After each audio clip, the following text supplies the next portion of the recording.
Part 1 मा हामीले ताप्लेजुङसम्म पुगेको भिडियो बनाएको छ भने आज हामी ताप्लेजुङबाट लोकल बस चढेर हामी सानोफेदीसम्म गएको भिडियोदेखि सुरु गर्दैछौँ। हामी सानोफेदी पुगेपछि त्यो रात हामी त्यही बस बस्यौँ र भोलिपल्ट बिहानै 4 बजे हामी उठेर हातमा उज्यालो लगेर हामी माथिल्लो फेदीतिर उग्यौँ र 2 घन्टाको यात्रापछि हामी माथिल्लो फेदी पुग्यौँ। माथिल्लो फेदी पुगिसकेपछि हामीलाई अलिकति उज्यालो भइसकेको छ। त्यसपछि माथिल्लो फेदीमा चाहिँ हामी हिँड्दै माथि गइसकेपछि एउटा गेट आउँछ, त्यो चाहिँ कान्छी थानको गेट हो। पाथिभराको यात्राको सुरुवात, दर्शनको सुरुवात कान्छी थानबाट सुरु हुन्छ। हामीले कान्छी थानमा पुग्छौँ। कान्छी थानमा हामी पुगिसकेपछि हामी त्यहाँ दर्शन गर्नको लागि तयारी गर्छौँ। एकैछिनपछि हामी गेटमा पनि हामी ढोग्छौँ। गेटमा पनि पूजाआजा गर्छौँ। त्यो चलन छ हरेक ठाउँमा। त्यो बाटोमा हिँड्दै ठाउँमा पनि मान्छे ढोग्दै देवीको आस्थालाई त्यसरी मान्ने चलन छ। ढोग्दै माथि जाने पनि गर्छन्। भक्तजनहरूले आफ्नो भाकल अनुसार उनीहरूले आस्था दोहोऱ्याउँदै गइराखेको हुन्छन्। हामीले त्यो सम्पूर्ण भक्तजनहरूको आफ्नै देवीलाई प्रार्थना गर्ने र मान्ने चलन हामीले देखेका छौँ। अब हामी एकैछिनपछि कान्छी थान पुग्छौँ। कान्छी थानमा अब हामी दर्शन गर्ने र पूजाआजा गर्ने तर्खरमा छौँ। हामी निरन्तर रूपमा उकालो ओर्लिरहेका छौँ। बाटो एकदमै उकालो छ। समुद्र सतहबाट अलि 4000 मिटरको हाइटमा भएको हुनाले घुमाउँदै बाटो निर्माण गरेको छ। यहाँसम्म पुग्न हामीलाई झन्डै 2-2.5 घन्टा हिँड्नु परेको थियो। हातमा सबैजनाले लट्ठी नै लिएर लट्ठीको सहारामा माथि जानुपर्ने हुन्छ। लट्ठी बिना हामी हिँड्न सक्दैनौँ।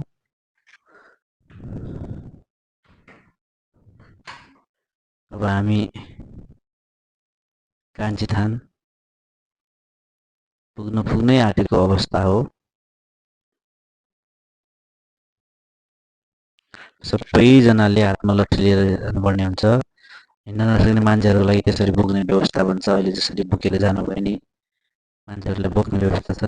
ल यसलाई चाहिँ कान्छी थान भन्छन्। कान्छी थानमा चाहिँ हामी यहाँ आइसकेपछि पूजाआजा गर्छौँ। कान्छी थान भनेको सानो पाथिभरा पनि भन्ने गर्छन्। सानो पाथिभरा, त्योभन्दा माथि हिँड्न नसक्ने मान्छेले यहीँ दर्शन गरेर पनि फर्किने गर्नुहुन्छ। यहाँदेखि मान्छेहरूले धागो बान्दै माथि ठुलो पाथिभरासम्म पनि पुगाउने त्यस्तो प्रचलन पनि रहेको छ। हामी हिँड्दै गर्दाखेरि बाटोमा त्यहाँदेखि धागो बान्दै माथि लिएको पनि देख्न सक्छौँ। यो चाहिँ कान्छी थान हो। कान्छी थानमा पनि हामीले सुरुमा गणेशजीलाई पूजा गर्छौँ। यहाँनिर गणेशजी हुनुहुन्छ। सुरुमा गणेशजी हुनुहुन्छ।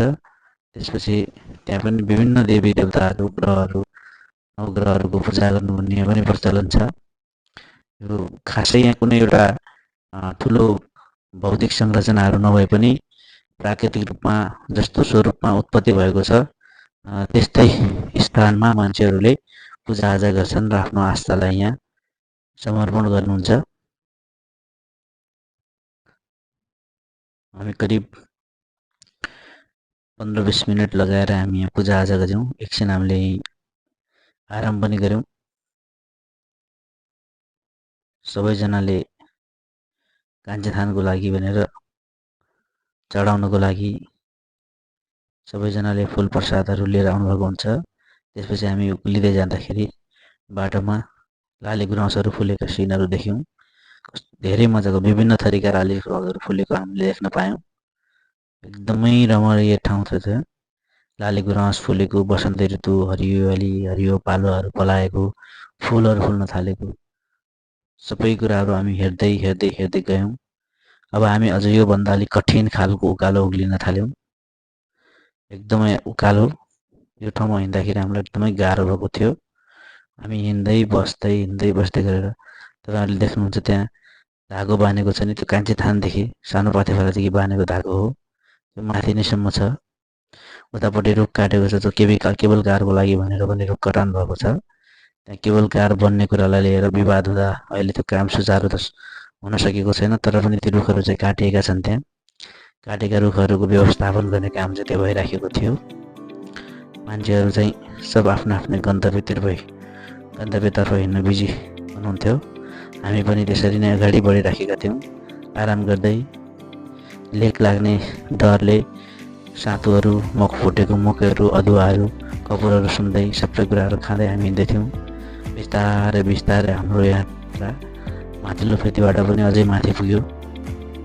हामी अब करिब करिब एकदम ठाडो उकालो चढ्दैछौँ। अहिले हामी सुरुवाती चरणमा छौँ। सबैजना कोही दर्शन गरेर फर्किँदै हुनुहुन्छ अनि हामीसँगै कतिपय मान्छेहरू चाहिँ दर्शन गर्नको लागि अगाडि बढ्दै हुनुहुन्छ। फर्किने मान्छेहरू हिजो राति 1 बजे 10 बजे 8 बजे नै हिँड्नुभएको रे। हामीले बाटोमा सबैले सोध्दै जाँदाखेरि माथिको अवस्था के छ, कस्तो छ, भिडभाड कतिको छ, तपाईँ कति बजे जानुभएको भन्ने कुरा सोध्दै गर्दाखेरि धेरै मान्छेहरूले भिडभाड नै छ, लाइन बस्नुपर्छ भन्ने खालको प्रतिक्रिया दिनुभएको थियो। हामी त्यहाँ जाँदाखेरि पनि हामीले पनि लगभग 2-3 घन्टा लाइन नै बसेका थियौँ। योभन्दा पनि धेरै बेरसम्म 5-6 घन्टासम्म लाइन बस्ने मान्छेहरू पनि हामीले भेट्यौँ। हाम्रो यात्रा अगाडि मजाले निरन्तर रूपमा चलि नै राखेको छ। बस्दै हिँड्दै गरिरहेका छौँ। एकदमै मान्छेहरू दुःख गरेर कष्ट गरेर हिँड्नुहुन्छ। वृद्धहरू पनि सक्ने जति हिँडेर जानुहुन्छ। सबैभन्दा रमाइलो कुरा त के छ भने सानो सानो केटाकेटीहरू पनि मजाले हिँडेर जानुहुन्छ। अब हामी कठिन खालको उकालो उक्लिसकेपछि अलिकति सिधा बाटोमा पुग्यौँ। लगभग हामी अब पुग्ने दरखारमा भयौँ भनेर हामीहरू पुग्यौँ। हामी झन्डै 4 बजे हिँडेको यात्रा 9:30 10:30 बजीतिर हामी यहाँ पुगेका थियौँ। झन्डै 7 घन्टाको अथक प्रयासपछि हामी माथि चढ्न सफल भयौँ।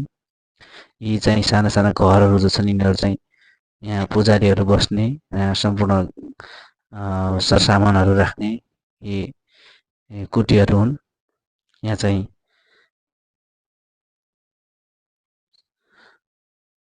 पुजारीहरूको लागि के व्यवस्था गरिएको हुन्छ।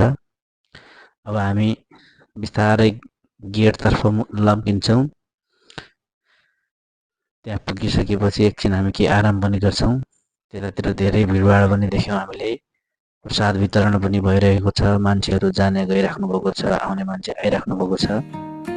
हामी पनि त्यही क्रममा अब गेटमा पुग्यौँ। गेटमा पनि फेरि हामीले पूजा गर्नुपर्छ। एकछिन मैले त्यहाँको सबै बाहिरको भ्यूहरूको पनि क्याप्चर गरेँ के कस्तो छ। सबै मान्छेहरू आफ्नै धुनमा हुनुहुन्छ। मैले पनि वरिपरिको एकचोटि सानो क्लिप लिइहालेँ। वरिपरि हेर्दाखेरि सबै आकाश नै देखिन्छ। हामी नै जमिनको टुक्रा भनेको हामी भएको ठाउँ त्यही एउटा पाथिभराको डाँडा मात्र जस्तो लाग्छ। सबैतिर कुहिरो लागेर आकाशको बिचमा हामी एउटा पहाडको टुप्पोमा छौँ जस्तो हामीलाई महसुस भएको थियो। अब हामी गेटमा पूजा गर्छौँ, भेटी चढाउँछौँ। त्यसपछि रोकेर हामी माथि जान्छौँ माताको मूल दरबारमा दर्शन गर्नका लागि। यत्रो अथक प्रयासपछि हामी यहाँ पुग्न सफल पनि भएका थियौँ। एकदमै हामी खुसी भयौँ यहाँ पुगिसकेपछि।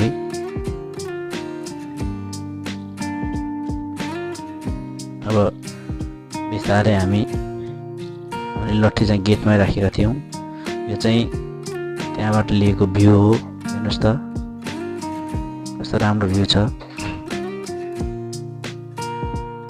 अब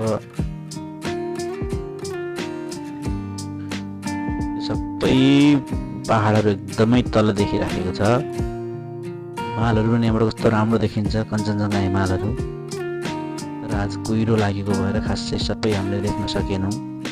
हामी मात्रै एउटा जमिनमा छौँ। आकाशको ठ्याक्कै सबै आकाशले ढाकिएको छ जस्तो हामीलाई यहाँदेखि महसुस भएको थियो। समुद्री सतहबाट झन्डै 4000 मिटरको उचाइमा भएको यो डाँडामा मान्छेहरूलाई भित्र जान, माथि जान एकदमै कठिन हुन्छ। लेक लाग्ने समस्या धेरैलाई हुन्छ। कतिपय मान्छेहरू नसकेर फर्किनुहुन्छ। अब हामी भित्र बस्यौँ। त्यहाँ बेल बजाउँदै, त्यहाँ राखेका घन्टीहरूले हामीले बजाउँदै पाथिभरा मातालाई हामी दर्शन गर्न आयौँ भनेर हामीले सूचित गर्दै हामी भित्र बस्यौँ। माथि पनि त्यहाँनिर हल्का अलिकति उकालो बाटो उक्लिसकेपछि अब हामी बिस्तारै मूल मन्दिरतर्फ प्रस्थान गर्दैछौँ। फर्किने मान्छेहरूको निधारमा एकदमै पृथक खालको ऊर्जा देखिरहेका छौँ। हामी पनि त्यही आशीर्वाद र ऊर्जा प्राप्त गर्नका लागि एकदमै अगाडि बढिराखेका छौँ। हाम्रो यात्रा निरन्तर रूपमा अगाडि नै बढिराखेको छ। सबै कुराहरू हामीले प्रक्रिया पुगाउँदै फाइनल्ली हामी पाथिभराको मूल मन्दिरमा प्रवेश गरिसकेका छौँ। हामीले पाथिभरा माताको लागि जे कुराहरू बोकेर ल्याएको छ ती सबै हामीहरू अब प्रक्रिया पुगाएर त्यहाँ हामी भोक लगाउनेछौँ, मातालाई दर्शन दिनेछौँ। माताको यो माथि पाथिभरा प्राङ्गणमा हामी पुगिसकेपछि एउटा भ्यू लिँदाखेरि त्यहाँ एकदमै धेरै मान्छेहरू थिए। यो अझै सकिन लागेको लाइन हो। अगाडिका मान्छेहरू अनुसार यहाँ एकदमै ठुलो भिड थियो। 5 घन्टासम्म लाइन बसेको भन्ने मान्छेले हामीलाई सूचना दिनुभएको थियो। हामी यो गेटलाई ननागेर हामी अब बिस्तारै भित्र जान्छौँ र भित्र गइसकेपछि सर्वप्रथम हामीले गणेशजीको पूजा गर्छौँ। हामीले पहिलेको भिडियोमा पनि भनिसकेका छौँ कसरी हामीले पाथिभरा मातामा गइसकेपछि पूजा गर्ने। यहाँ चाहिँ हामीले एकदमै ठुलो लाइन लागेको छ, यो भिड देख्यौँ। यो भिडसँगै हामी अब त्यसपछि गणेशजीको पूजा गऱ्यौँ। त्यसपछि हामीले नवग्रहदेखि लिएर कुलदेवता, देवी देवता, सन्जय, सिकारी, वनकाली, नवग्रहको सबैको पूजा गऱ्यौँ। त्यसपछि फाइनल्ली हामीले नरिवल फुटाउँदै हामीले देवीको दर्शन गऱ्यौँ र देवीलाई हामीले ग्रहण केही सामानहरू चढायौँ र देवीबाट आशीर्वाद लियौँ। र त्यसपछि यो माथिबाट हामीले त्यो किराँतहरूको आफ्नै त्यो मन्दिर छ माथि, त्यहाँबाट लिएको भ्यू हो यो। मान्छेहरू एकदमै तीव्र प्रतीक्षा गरिराखेर आफ्नो लाइनमा उभिराख्नु भएको छ। यसरी हामीले फाइनल्ली माताको दर्शन गऱ्यौँ, माताबाट आशीर्वाद प्राप्त गऱ्यौँ। त्यहाँ पुगिसकेपछि मान्छेको थकानहरू एकदमै स्वतः हराएर जान्छ। मान्छेको खुसियाली र मान्छेको फेसमा आउने चमक र त्यो थकान जति सबै मिटिएर जान्छ।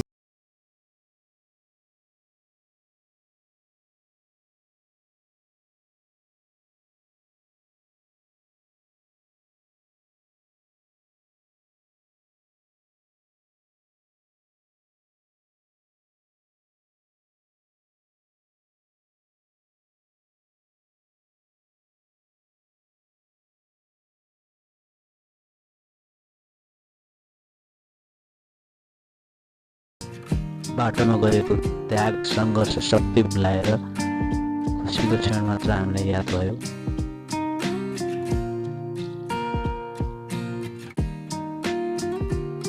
धेरै मान्छेहरू आफ्नो आफ्नो तरिकाले मातालाई आफूले बोकेर आएका सामानहरू चढाउँदै हुनुहुन्छ।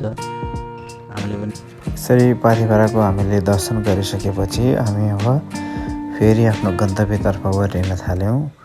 ओर्लिने क्रममा बाटोमा हामी जति तल ओर्लिँदै गयौँ, माथिल्लो फेदीदेखि तल फेदीको बिचमा गुराँस फुलहरू एकदमै फुलेका थिए। गुराँस फुलेर जङ्गल नै रताम्य भएको थियो। थरीथरीका गुराँसहरू हेर्दै त्यो मनमोहक दृश्यलाई हामीले फोटो र भिडियोमा कैद गर्दै हामी ओर्लियौँ।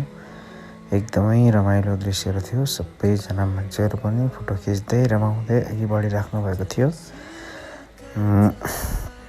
हामी पनि त्यही क्रमलाई दोहोऱ्याउँदै अगाडि बढ्दै गयौँ। यसरी तपाईँ पनि पाथिभराको यात्रामा जाने सोच्दै हुनुहुन्छ भने तपाईँ कुन रुटबाट यात्रा गर्न चाहनुहुन्छ, कहाँदेखि यात्रा गर्दै हुनुहुन्छ, त्यो सम्पूर्ण कुराहरूको तह गरेर सम्पूर्ण कुराहरूलाई मिलाएर मात्र अगाडि बढ्न हुन हामी अनुरोध गर्दछौँ। किनभने पाथिभराको यात्रा गर्दाखेरि पाथिभरा समुद्री सतहबाट एकदमै उचाइमा भएको कारणले गर्दा त्यहाँ तपाईँलाई लेक लाग्ने सम्भावना हुनसक्छ। त्यस कारणले गर्दा त्यो सम्पूर्ण कुराहरूको जोहो गरेर मात्र हिँड्नुहोला। यही नै थियो हाम्रो आजको ब्लग। बाँकी हामी अर्को ब्लगमा अरू विभिन्न इन्फर्मेसनहरू तपाईँलाई दिँदै। सबैभन्दा पहिला तपाईँले रुट तय गर्नुहोला। रुट तय गरेपछि मलाई त्यो ठाउँमा जानको लागि के सामग्रीहरू चाहिन्छ, कस्तो कस्तो सूचनाहरू चाहिन्छ, के कुराहरू लानुपर्छ भन्ने कुराको सम्पूर्ण कुराहरू बुझेर मात्र तपाईँ यात्राका लागि यहाँ आउन सक्नुहुन्छ। किनभने तल्लो फेदीदेखि माथिल्लो फेदीमा गइसकेपछि त्योभन्दा माथि न कुनै पसल हुन्छ, न कुनै सरसामानहरू पाइन्छ। तपाईँलाई चाहिने पानी समेत हामी तलबाट बोकेर ल्याउनुपर्ने हुन्छ। त्यस कारणले गर्दा सबै कुराहरूको जोहो गरेर ल्याउनुपर्ने हुन्छ। प्रायः धेरै मान्छेलाई यो माथि चढ्दाखेरि लेक लाग्ने समस्या हुन्छ। लेक लाग्ने समस्याबाट बच्नका लागि हामीले लेक लाग्नबाट बच्ने सामानहरू हुन्छन्, जस्तै सातु, जीवनजल, अदुवा, भुटेको मकैदेखि लिएर पानी सबै कुराहरू बोकेर अगाडि बढ्नुपर्ने हुन्छ। र हिँड्दाखेरि सबै कुरा धेरै चाँडो हिँड्न सक्ने भए पनि हिँड्नु हुँदैन, बिस्तारै हिँड्नुपर्छ आराम गर्दै, र तल हेरेर सास फेर्नुपर्छ, माथि फेर्नु हुँदैन। यही नै थियो हाम्रो आजको सूचना। हस्, धन्यवाद।